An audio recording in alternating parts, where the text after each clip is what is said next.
Yo les gars, aujourd'hui on se retrouve pour une nouvelle vidéo. Toujours en compagnie des deux petites merveilles, hein, MT10 et MT07. Aujourd'hui les collègues, on va un petit peu plus parler de la MT10. Parler de la MT10. Alors on va parler assurance, on va parler budget, on va parler money, on va parler de tout ce qui fâche sur une moto. Bien évidemment, pour vous aider à faire des comparatifs sur une prochaine moto ou même à comparer sur votre moto actuelle, que vous soyez sur du gros cube ou même sur une envie de passer d'un 07 à MT10, ou un peu ce qui est en équivalence. On va se retrouver sur l'ESPI. La vidéo on l'a déjà tournée, on fait l'intro après parce que c'est logique, hein, on tourne la vidéo, on fait les intros après. Comme d'habitude, Comme d'habitude, vous êtes habitués maintenant à ça. Voilà, petite montée de l'ESPI, la plus calme que vous allez jamais voir. On l'a jamais monté aussi peu lentement l'ESPI. Voilà, pensez à venir sur les réseaux, Instagram, TikTok, ça fait plaisir. Pensez à vous abonner, lâcher un petit like. Bisous, peace. Je suis déjà comme un porc. Oh là, le foutage il va être chiant sur cette vidéo. Bon, on se retrouve sur nos motos. Est-ce que tu pourrais nous dire un peu ton vécu en tant que motard, ce que tu avais eu avant d'avoir cette moto? Alors moi, pour faire l'historique, j'ai commencé en scooter. J'ai commencé sur un 50, c'était un fly. Ensuite j'ai eu un booster et ensuite c'est là où j'ai voulu passer mon permis moto. J'ai commencé sur un MT07 de 2014 blanc. Du coup un peu comme toi, c'est en quelle année le tien? 2016. Bon voilà, 2 ans de moins. J'ai passé mon permis, j'avais 18 ans et 5 ou 4 mois, je sais pas, quelque chose comme ça. Voilà. Donc ça c'est pour... Tu les as gardés, je l'ai gardé un an et demi. Je l'ai gardé 1 an et demi, 2 ans à peu près. Attention, il y a un caillou. Et j'étais assuré à la Matmut pour profiter du bonus de mes parents. Ça n'a pas enlevé que je payais quand même quasiment 230 ou 240 € la première année. Je le sens bien. Je le sens bien. Okay. J'ai été majoré à peu près à 200, un peu moins de 200 €, 190, 200 € la deuxième année. Et ensuite, j'ai passé mon gros cube. Et du coup, maintenant que tu as cette MT10, donc essaye de vous parler un peu plus de cette moto. Quelle année, pourquoi cette moto, combien t'a coûté? Alors maintenant pour le MT10, donc moi j'ai bientôt 23 ans, ça va faire à peu près 5 mois et demi, 6 mois que je l'ai la moto. C'est une moto avec laquelle je roule exclusivement pour rouler. J'ai une autre moto, enfin c'est la moto de mon père qui est plus en utilisation. Oui, j'ai failli me faire un calpier. Qui est plus en utilisation travail parce que c'est un TDM, donc j'ai les top case, tout ça. Là c'est vraiment exclusivement pour rouler. Pour cette moto là, et pourquoi cette moto là, j'ai pas essayé énormément de gros cubes, mais j'ai eu la chance de pouvoir l'essayer celle-ci et quasiment une journée entière. Et du coup c'est ce qui t'a permis de, voilà, c'est ça, c'est exactement ça. Rouler une journée exactement et ça. Faire un test complet, pas comme des concessionnaires peuvent le faire depuis maintenant. C'est ça, j'ai eu vraiment de suite un très gros feeling avec la moto. Moto qui est super confort, moto avec laquelle il y a possibilité de faire un duo, bien évidemment, c'est pas un trail. Mais voilà, elle est très très polyvalente, c'est ce que j'aime beaucoup, c'est très souple. Regardez là, je parle à une main, je suis dans les spigouliers, je prends pas d'à-coups, c'est vraiment, c'est très fluide, c'est une moto qui me convenait. Il y a quand même 160 bourrins, donc on est quand même sur une moto qui peut aller quoi. Et pour parler prix, tu l'as acheté combien du coup cette moto? Pour parler prix, alors nous on est sur la région la plus chère de France pour ce qui est des assurances et des cartes grises. On est sur une moto de 7 chevaux fiscaux je crois. 7 si je dis pas de bêtises. Il y aura une petite annotation sur le montage si je me suis trompé. La moto je l'ai achetée 10 600 €, carte grise inclus, avec 1 an de garantie. Je l'ai acheté sur merde, je l'ai acheté où? T'es venu avec moi? Paul Moto. Paul 30 Moto occasion sur Nîmes, c'est vraiment top. Ils ont des bécanes de malade, un énorme concessionnaire. C'est vraiment un endroit que je vous invite à aller faire un tour si vous cherchez une moto. Ça c'est pour ce qui est du prix de la bécane.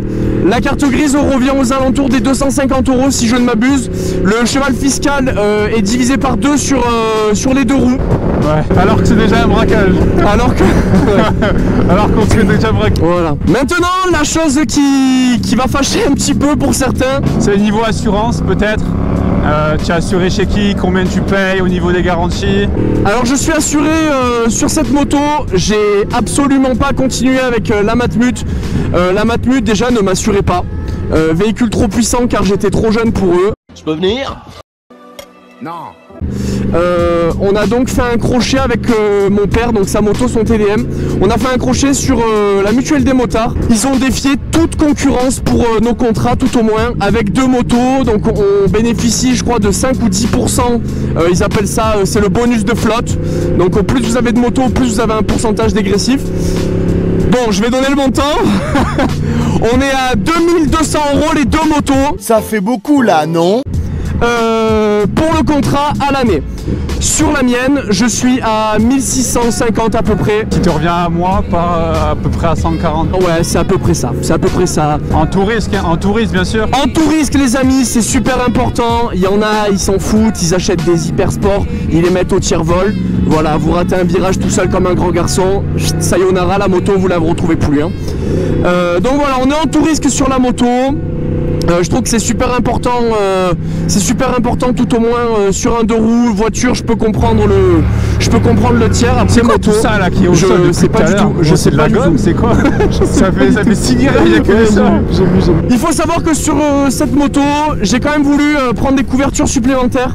J'ai une assurance qui est de 35 ou entre 35 et 50 € par an supplémentaire, qui m'a valu 800 € d'équipement supplémentaire sur la moto.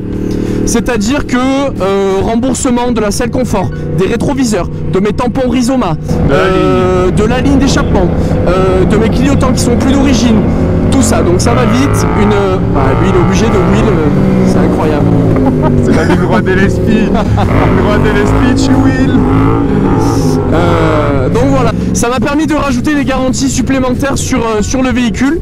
Et j'ai souscrit aussi en plus, j'ai une couverture de 3000 € sur la moto pour ce qui est des équipements, passagers compris, hors sac à dos. C'est très important hors sac à dos. Ok, donc vraiment, niveau assurance, on va dire, tu as essayé de faire le max. Niveau assurance, franchement. S'il vient arriver un pépin, un petit truc, bon, voilà, il n'y a pas de bois, c'est ça, il faut toucher l'herbe. Voilà, il faut toucher sa tête. Voilà, pour le moment, ces garanties-là, pour moi, demain, je vais changer de moto. C'est des garanties que je prendrai toujours. C'est des garanties qui, selon moi, sont à souscrire dans le cadre d'une bonne assurance, tout simplement. Et maintenant, outre les assurances, au niveau du de prix, l'entretien, voilà, c'est ça, entretien, essence, des révisions, des pneus. Alors comme je le disais au début de la vidéo, moi c'est une moto avec laquelle je roule donc pour m'amuser, donc je fais très peu de lignes droites. Donc comment vous dire que les pneus je les grignote très vite. J'ai du S22 avant arrière, c'est du 190 à l'arrière. La roue, je crois, si je vous dis pas de bêtises, elle est aux alentours des 180-200 € pose. Et pour le pneu arrière, j'y suis allé hier parce qu'il est bientôt mort. À Daffy Moto, ils me le prennent à 140 € le pneu avant. En moyenne, tu fais combien de kilomètres avec ton pneu arrière? Mon pneu arrière, on a entre 3,5 et 4000 km. Ok. Et mon pneu avant, là il va falloir le changer, mais je crois qu'il n'était pas neuf à la vente. Donc j'ai envie de dire, il faut doubler. Il faut doubler. Il faut à peu près doubler pour ce qui est du S22, tout au moins pour ma conduite. Bien évidemment, Andy, admettons qu'il ait l'usage de ma moto, il va au travail avec, il va faire bien évidemment plus de kilomètres. Là vous voyez, là je fais des kilomètres, les pneus je les use quasiment pas. Parce que je pas. Moi, hello les amis. Pour vous dire, moi j'ai des S22 aussi à l'arrière. J'ai dû leur mettre. Putain, c'est beau, Ténéré, j'ai essayé ça. C'est très sympa. Ouais. C'est un cheval. Moi à l'arrière j'avais des S22 aussi, et puis là ça fait bientôt je crois 7000. Ouais, ça fait un petit moment que tu les as. Enfin, je vais pas dire qu'ils sont presque neufs, mais bref, très bon pneu quoi. Pour ce qui est des entretiens, je vais pas vous dire de conneries. Mon cul sur cette moto, j'ai fait 4330 km et 900 mètres sur cette moto à mon nom. Voilà, ça c'est moi, j'ai fait ces kilomètres là. Donc pour ce qui est des entretiens, je peux malheureusement pas trop vous aiguiller sur un tarif. Je me suis renseigné à Yamaha, il faut compter la révision des 10, elle est un peu chère, il faut compter dans les 350-400 balles. On m'a conseillé, donc moi je vais pas à Yamaha pour les entretiens, je vais à un garage Vous verrez ce garage plus tard dans nos vidéos. Pour le moment je spoil pas, c'est encore beaucoup comment ça s'appelle, en projet, donc pour le moment je m'avance pas trop. Mais voilà, pour ce qui est des entretiens, on m'a conseillé sur ce genre de moto, c'est cool de les faire tous les 5-6 000 km pour vraiment avoir une moto dans un excellent état. Et je pars du principe que quand on met un peu des ronds dans sa bécane, c'est toujours sympathique, même pour la revente, d'avoir une moto, voilà, c'est ça, avec un carnet d'entretien qui est blanc comme neige. Et voilà, pas de se faire discuter le moindre tarif parce que la révision des 10 elle a été faite à 13, ah si ça n'a pas été fait. J'ai des factures, j'ai les entretiens de tout ce que j'ai pu faire sur la moto et voilà. Pour ce qui est des entretiens. Tu as de la consommation, donc entretien on a fait le tour. Au niveau de la consommation de l'essence, pour ce qui est de la consommation, on est sur une moyenne d'un plein d'essence en fonction des pompes, parce que l'essence n'est pas partout pareil, surtout qu'on est dans une région où j'ai l'impression que oui, il y avait une bête. J'ai l'impression que l'essence c'est hyper cher comparé aux autres régions de la France. En moyenne au 100, on est sur une moyenne de 130-150 km le plein d'essence, oui, pour un plein d'environ 22-25 € en fonction des pompes. Sachant que les peu de fois où tu prends la moto, à chaque fois que tu roules, une sortie c'est 1 à 2 pleins, minimum. C'est de l'arceau, c'est pas que de la ville. Voilà, c'est ça. Il fait tirer la première, la deuxième, la troisième, l'essence voilà, elle pompe. Exactement. Je pense que là, une consommation moyenne, je pense que tu peux faire facile 200 bornes. Je pense que les 200-220 bornes pour un usage un peu plus comment dire, métro, boulot, dodo. Je pense qu'il y a moyen de pouvoir les arracher les 200 bornes. Et comme je vous ai dit, moi c'est une moto que j'ai absolument pas achetée pour ce but. Enfin, tout au moins, c'est pas le but escompté de pas consommer et de faire des kilomètres avec cette moto. Je pense que tout propriétaire de MT10, je pense que le mec qui achète un MT10 se dit pas putain je vais acheter ça parce que ça consomme pas. Voilà. Donc sur la consommation d'essence, on est à peu près sur ce tarif là.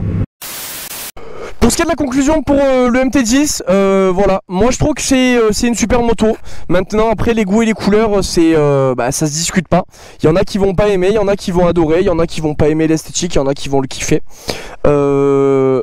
Est-ce que c'est trop puissant maintenant pour sortir d'un jeune permis? Ça je pense que c'est une question que vous devez vous poser en fonction de si vous avez un peu la tête sur les épaules. Il faut être quand même relativement... il faut garder la tête froide quand même, c'est une moto qui... Il faut être conscient. Ouais c'est ça. Il faut être conscient quand on a ça, quand on a une moto en général, il faut être conscient. C'est exactement alors, ça. On va pas vous faire la morale, mais chacun fait sa vie, rouler équipé, pas équipé, on n'est pas des exemples, vous savez quoi faire, c'est votre vie, voilà. Je pense qu'on a fait le tour au niveau donc tout ce qui est au niveau argent, assurance, entretien, tout ça. Si vous avez des questions, n'hésitez pas à venir en commentaire, on y répondra avec plaisir. Vous abonnez à notre petit Instagram. Voilà, venez nous envoyer des messages, ça fait plaisir, on répond à tout le monde, TikTok aussi. Pensez à vous abonner, lâcher un petit like. Et voilà, on est bien, on est bisous.